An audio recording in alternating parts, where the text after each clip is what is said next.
Today, we're talking about something that, well, it might just feel a little too familiar. We're diving into something called productive procrastination and the sneaky little brain trick that keeps us all stuck in it. You know those days, right? Where you are busy from the moment you sit down to the moment you clock out. You're checking things off a list, you're clearing out your inbox, but at the end of the day, you look up and realize you're no closer to your actual important goals. It feels like you're just spinning your wheels. So, what is going on there? Oh, we have all been there. That huge, important project is just staring you in the face. And all of a sudden, cleaning out your email inbox or binge-watching productivity hacks on YouTube feels like the most critical, urgent thing in the entire world. You are definitely doing stuff, but is it the right stuff? Well, it turns out this isn't just some personal quirk you have. Nope, it's a real psychological pattern. And just giving it a name is the very first step to getting a handle on it. It's called productive procrastination. And no, this isn't about being lazy. In fact, it's pretty much the opposite.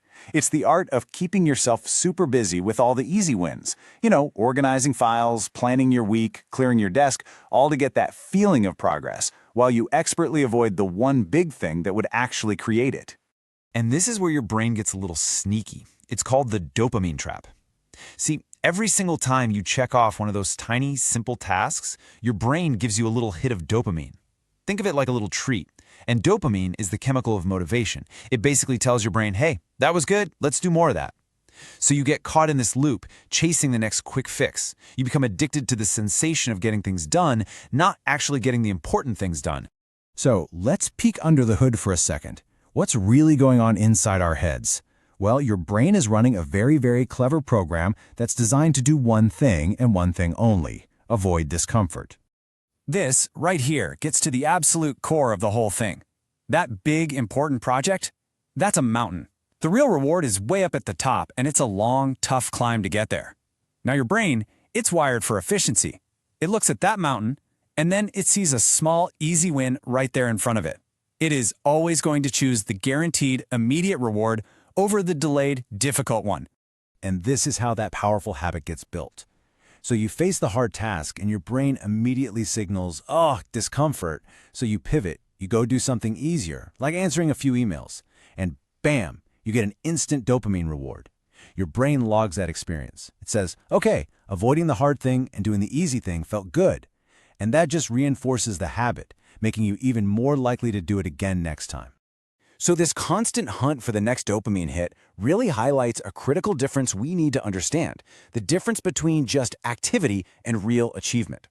Activity feels busy, it's easy, it's low resistance, like watching a tutorial, and it gives you that instant gratification.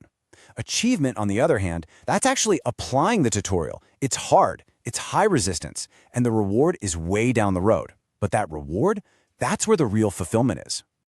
Okay, so you might be thinking, what's the big deal? You organized your desk, you answered some emails. It seems harmless, right? But when you compound that over weeks and months and even years, this trap of choosing activity over achievement has a huge hidden cost. I absolutely love this metaphor. Intellectual candy. You're consuming stuff, you're learning things, you're getting that quick rush, that sugar high, but it's all empty calories. It doesn't actually build anything real. It offers zero nourishment for the growth you're really after in your life or your career. And here's what that actually looks like. It's that digital graveyard of online courses you bought but never finished. It's the thousands of bookmarked articles you're going to get to someday. You become a master of preparation, an expert in planning to do the work instead of actually doing the work. And every single day, that gap between what you know and what you've actually done, it just gets a little bit wider. So once we finally recognize the trap for what it is, the question really changes. It's no longer about how much more we can learn, but what we're actually going to do with what we already know.